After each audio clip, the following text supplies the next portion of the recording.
Hey everyone, Mark Meckler here. Coming up on the BattleCry today, we're going to talk about everything gerrymandering, redistricting, and electoral politics in the United States today. You don't want to miss it.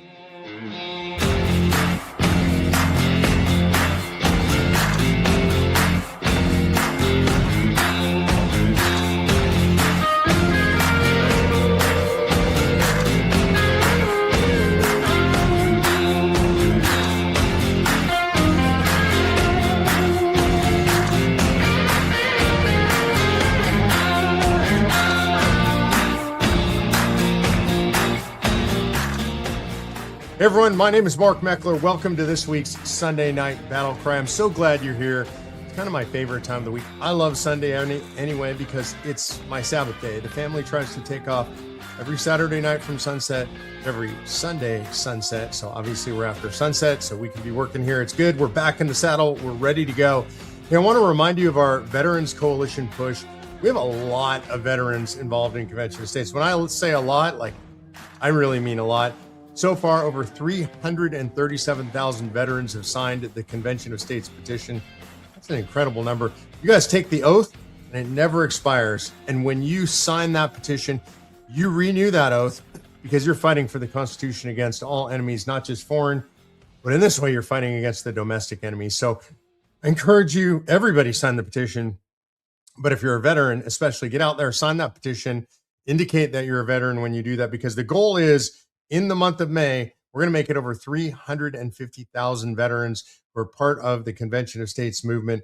Only roughly 13,000 to go. We're definitely going to make it. Let's blow past that. I'm going to push you guys hard. Let's push towards 400,000. 350 is our goal. Let's set a stretch goal of 400,000 petitions signed by veterans. That means you. All right, let's jump into what's going on here. And as always, we're going to start by our call to action because we don't like it when you just sit and listen. I love you guys. I'm happy that you sit and listen or walk and listen or whatever you're doing while you listen. I'm really happy about that, and I appreciate that. But the most important thing you can do is do something. It's not enough to listen. It's not enough just to have information and be educated. If we're going to preserve the Republic for future generations, it's going to take you. You're going to have to get involved. You got to listen, but then you got to be ready to talk, and you definitely have to be ready to act. So the action I want you to take right now is to get involved in the midterms. Get involved. And that means way more than vote. Yes, of course, I expect you to vote, but it really means I expect you to get out there, and I'm asking you to get out there, and I'm pushing you to get out there, and I'm telling you the Republic needs you. Remember those old posters? Uncle Sam needs you. The Republic needs you. And what you can do is go to work for a candidate of your choice or candidates of your choice. It's not hard. It's not complicated. Reach out to their campaigns. You can block walk for them. You can make phone calls for them. You can stuff envelopes for them, put out yard signs for them. Whatever it is, they need you. If we're going to elect good candidates, that's not just on the candidates. By the way, I'm really inspired by a lot of the candidates I'm seeing this cycle. I think they're better than I've seen in a long time.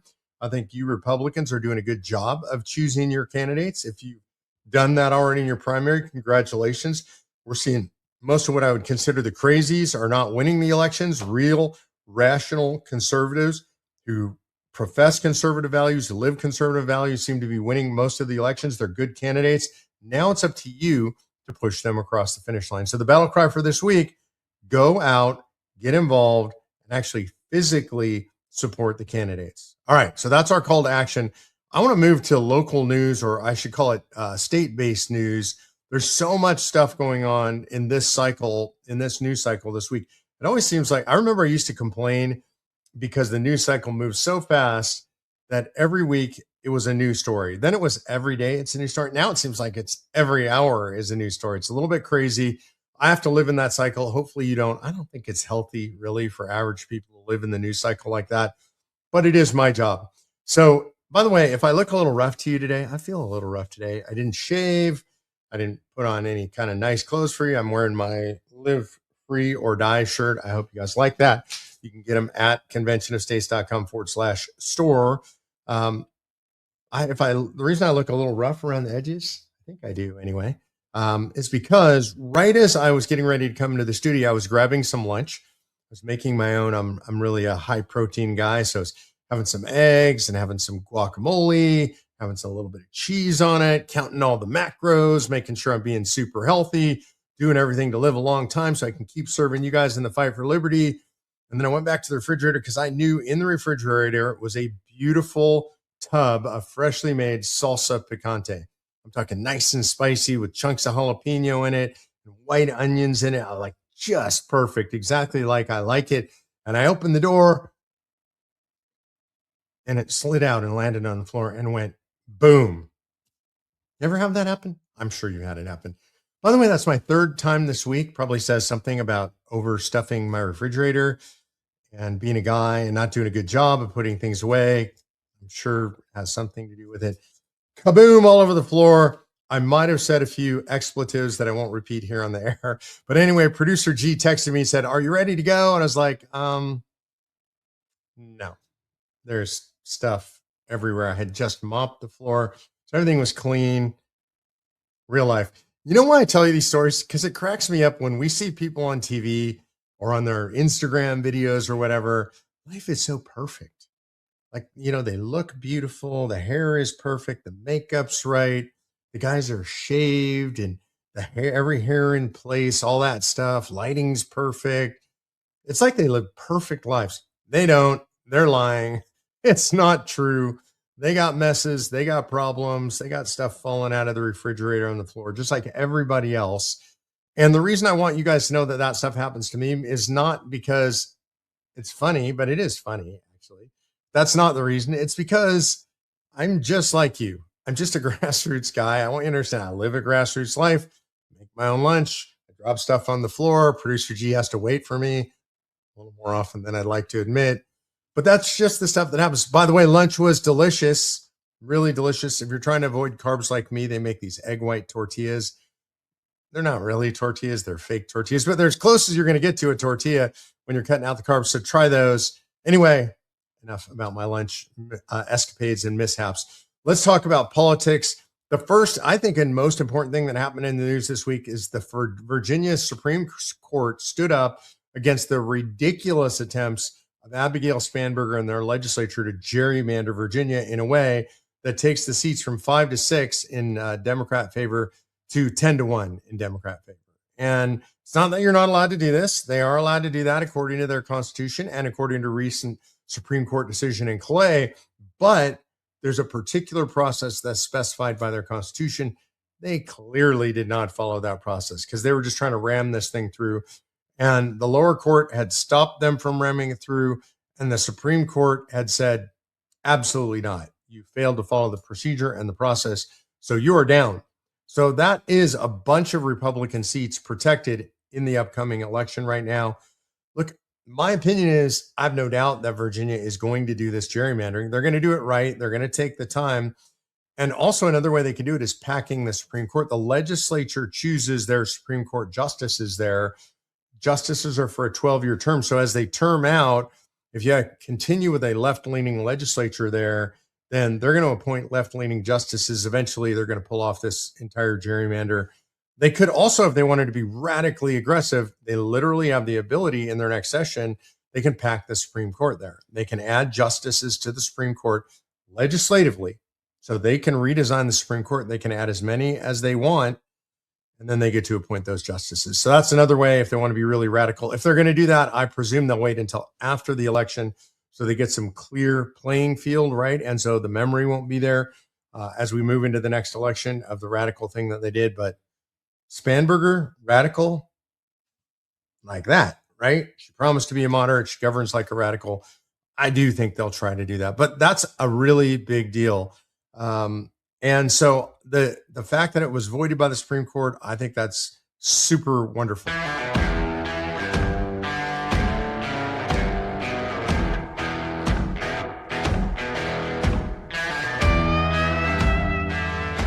All right, next up is Indiana. This is the big election news this week. Indiana held its primaries.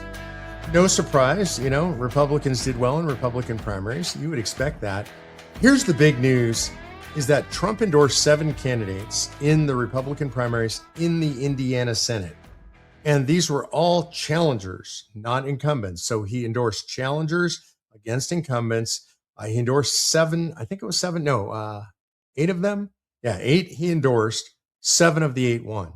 In other words, seven of eight Republican senators that were being challenged, where Trump endorsed the challenger, they're gonzo. They're out.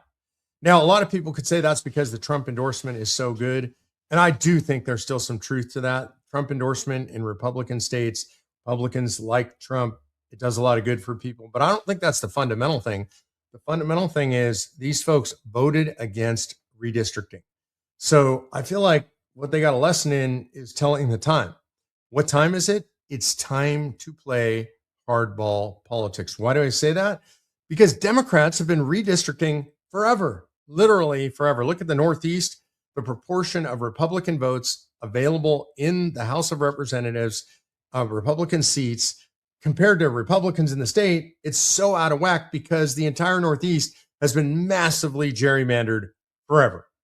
And so now other states are just trying to even the score. Republican states trying to even the score. Texas, obviously, among them. You got Florida among them. Indiana tried to do this, and these senators killed it. And I think it means they don't know what time it is. They don't understand it's time for political hardball. They don't understand that we have to level the playing field, even the playing field. They're like, oh, well, we don't want to do the thing that seems like it's very partisan. Excuse me, you've been getting hammered nationally in a partisan way for a very long time. This is just the response. You're not on offense when you do this. You're on defense when you do this, but you got to do it. If you don't ever even play defense, well, you're going to lose, right? The offense just keep pushing you down the field. And so voters in Indiana, well, the Republican legislators found out what time it is, and they found out the hard way. 7 of 8 of them won't be coming back. And I got to say, personal stuff revealed here, some of those were COS supporters who are not coming back. And I feel bad about that. But in regard to playing hardball politics, they didn't know what time it is. They lost their seats. That legislature is going to be much more aggressive about redistricting when they reconvene. I can assure you that. So what does all this redistricting stuff mean? What does it mean that the Virginia court did this? What does it mean that Indiana removed all those people? What does redistricting mean for 2026 and beyond? Well, I think what we're going to see now is the redistricting taking place in 2026, stuff that's already happened, the stuff that's on the blocks right now, most of it's already happened. It's going to result in probably a net of a few seats for Republicans. So it kind of backfired on the Democrats, didn't it? They tried to even that out with Virginia. Didn't work. Republicans redistricted where they could this year. I think the Republicans net 2 or 3 seats out of that. Not necessarily enough to win the midterm elections, but it certainly helps in a very close election. And what does it mean for 2026 and beyond? And really now speaking to the beyond, what's going to happen is it's going to get worse and worse for Democrats. If you take this thing to its logical conclusion, you look at what happened in Virginia, you look at the recent Supreme Court decision in Calais, right? The Calais decision said you can't use race in redistricting. We know there's a whole bunch of districts in southern states, in Republican states, where courts forced them to redistrict on the basis of race to specifically create minority districts where none existed. Well, now those are all going to be erased. Why are they going to be erased? Because literally, constitutionally, those districts are now unconstitutional. In Louisiana alone, they already stopped their primaries for Congress so they can redistrict. And they're supposed to have the primaries immediately. The Senate primary is going to move forward. Anything else is going to move forward. But those congressional district primaries, they are dead in the water until the state passes a new map, which they're going to do right away. And who's it going to benefit? Republicans or Democrats? Republicans. It's going to benefit Republicans. And so this is going to happen all over the country. A whole bunch of Republican states have districts. They're going to not just want to redistrict. Of course, the Republicans want to create more Republican districts, but they're going to be legally required to do so because the districts as they exist now, according to Calais, are unconstitutional. So what this means, in my opinion, is by 2028 or so, you're going to see a swing in the favor of Republicans that's pretty extreme. I'm going to say under Calais and what Republican states are going to do, you're going to see 6 to 9 seat advantage swing in favor of Republicans. And there's more to come following that. If you look at the extreme case of all redistricting, say taking it as far as the states could possibly go under the Calais case and under what we're seeing and what we know how states are laid out, what Indiana's probably now going to do. Kansas also refused to redistrict. I have a feeling they're going to see the writing on the wall and redo this. It's going to happen all over the country. If you presume it goes to as far as it can possibly go to the edges of what the law allows, and you look at the math, that's somewhere on the low end to a 15-seat advantage for Republicans, high end 30. Split the difference. Call it a 20-seat advantage minimum to Republicans. That's where I think it's going to end up roughly by 2026, 20-seat advantage. That means that in a 50-50 election, the Republicans win by a long shot. The Democrats would have to get to something like in the popular vote, 52 or 53 or 54% just to make up for the disparity in how this is going to lay out in district-wise across the country based on redistricting. That doesn't even count what happens after 2026, because after 2026, in 2030, we're going to get the next census. The next census, Republicans are going to pick up an automatic 5 to 6 seats for bad math that was done in the last census. So if you follow my math, I already said about 20. Now they pick up another 5 to 6. Now you're to 25 to 26, right? Now that doesn't count the new census. In the new census, what's going to happen is you're going to have to account for the mass migration that's still taking place from blue states to red states, still happening right now. So it'll be the difference in that between 2020, right? We're talking 2021 peak COVID, and the migration that's continued as the southern states thrive, low taxes, low regulation, and free business. Cost of living is lower. So those states are growing. Blue states are showing a population drain. You're going to see even more states swing into the red column. Add one last factor. It's a demographic factor. The people who are moving to those states tend to be more conservative. Conservatives tend to be more Christian, more religious generally. They tend to have more children. Assuming that they pass that stuff down to their children, over time, what you're going to see is, one, more children equals more people in the census, right? That makes sense. Means more seats to Republicans. And ultimately, assuming that people's kids follow what they do, most people, that's true, you're going to see more and more Republicans. So more red seats all the way down the line. I think by the time you get to 2032, you probably have a structural advantage for Republicans in the range of 26 to 32 seats.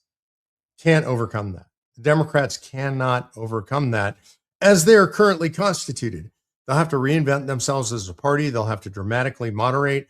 They'll have to stop being so racist. They'll have to stop being so gender fluid or whatever you want to call it, so alphabet soup oriented. They'll have to start doing common sense stuff. They'll have to be pro-police. They'll have to be pro-military. They'll have to be pro-United States of America. By the way, things the Democrat Party used to be for a very long time, your mom and your dad's Democrat Party, they're going to have to go back to that kind of a moderating platform, and that'll be really good for the United States of America. I'm pretty excited about the trajectory. I'm 64 years old. I expect to live long enough to see a bunch of this unfold. I think we have pretty good times ahead for us. And then the structural reform that needs to happen so we don't have a total collapse, obviously that's convention of states.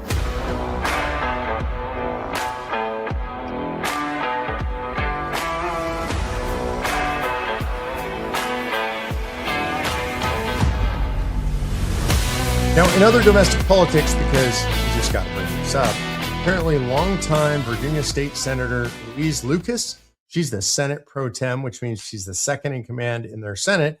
She's a senior power broker, very well known in Virginia, a big ally for Spanberger, stumped for her extensively on the campaign trail in 2025.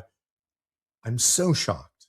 I'm just so shocked because she is in the middle of a major corruption. The FBI, a major corruption probe. The FBI is all over it. They raided her offices. Part of it relates to her ownership of a cannabis dispensary. So, who could have seen that? You mean a woman who is the second most powerful senator in the Virginia Senate owns places that sell weed, and somehow that's going to be a problem. By the way, she was a major part of legalizing weed in the state. She fought for that. So she wanted to legalize weed. She's making a lot of money off weed. And now she's in the middle of a big FBI probe. Now, some people will say that FBI probe, well, that's all just partisan politics, the FBI under Trump, it's weaponized, blah, blah, blah. Hey, you guys, a little note for you. That investigation started under the Biden administration. It's being brought to a conclusion, having a bow put around it, and raids being made under the Trump administration. That's a bipartisan investigation. So if you're going to claim this is all Trump targeting his political enemies, you might want to look at President Biden. You might not want to look at him. It's not too pleasant.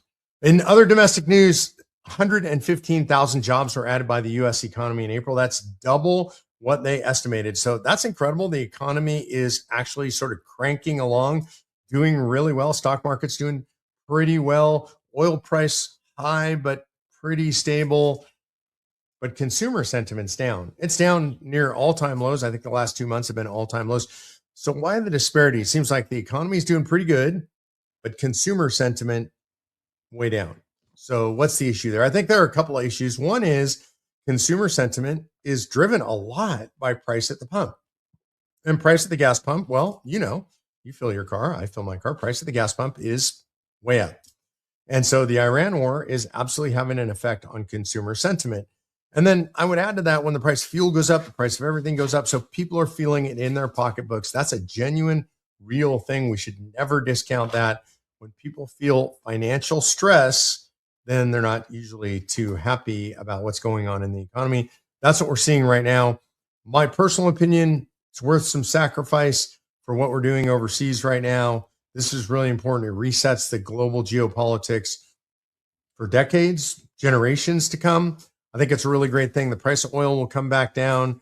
Trump's going to get that done. We're going to get out of there. Ultimately, that will all balance itself out. The question is, in time for the midterms. The third factor I think that is going on there is just media.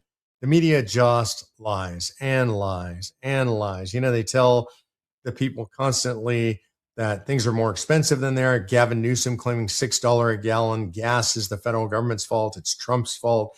The reality is, the vast majority of that price comes from taxes and regulations in California.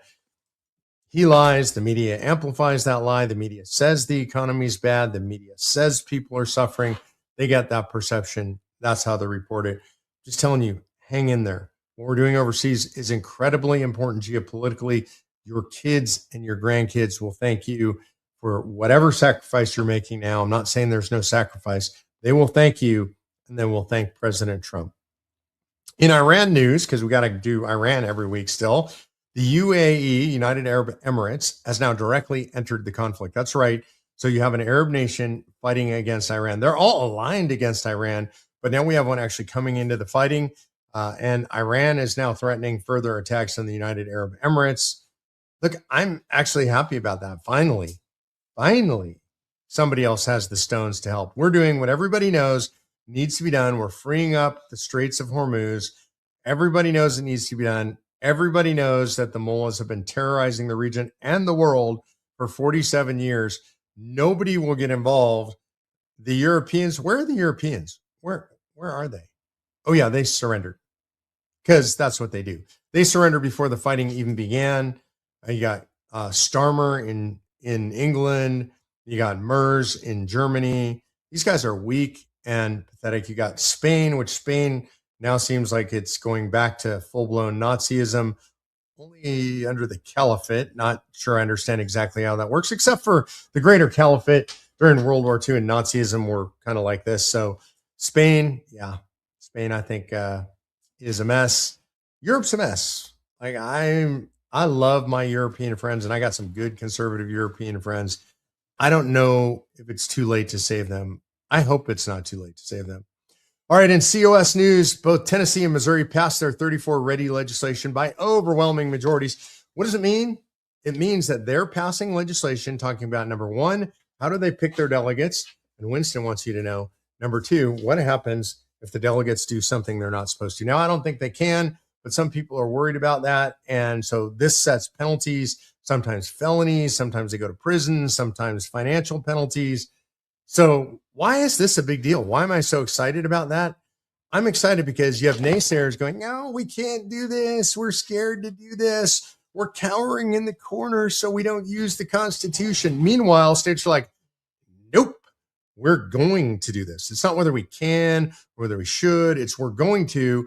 These are states that have already passed the COS resolution, and now they're actually genuinely spending the time, the energy, and the money to prep for Constitution. So that should make you hopeful. It's on its way. The naysayers don't like it.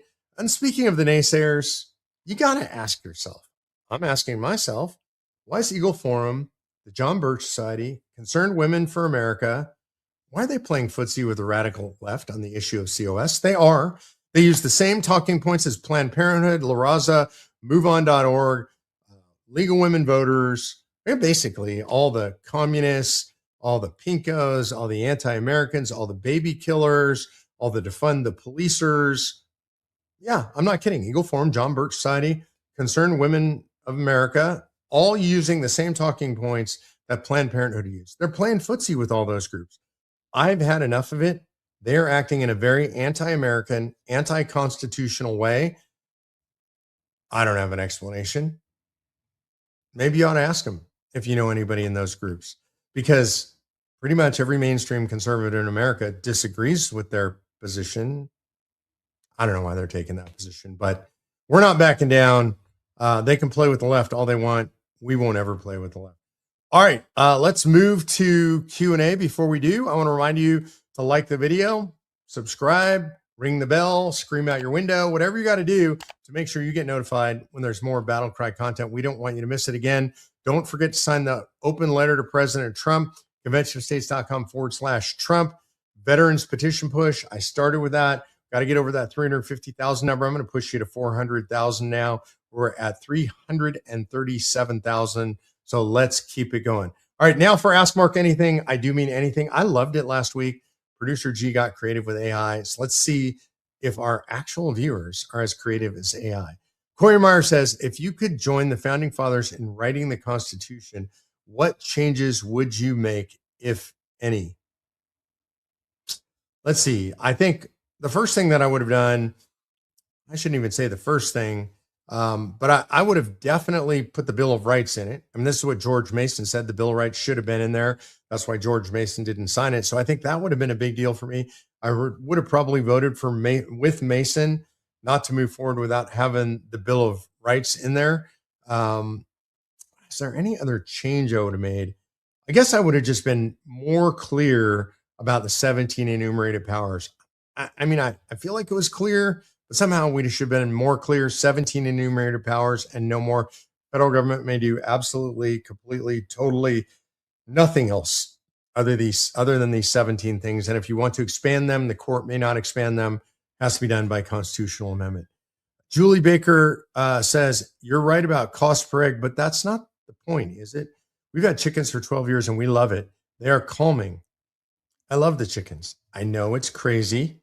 I get why you think it's crazy. By the way, I'm going to have producer G show a picture of my favorite chicken, my rooster Ike. He's the man. He's the stud. 12 hens, one rooster. He's what's called a Polish rooster. He's super cool looking. Producer G, you can show that picture. I mean, to me, when you look at Ike, he kind of looks like an 80s metal headbanger, big hair, glam rocker, rock star. Don't you think? That's what I think of him.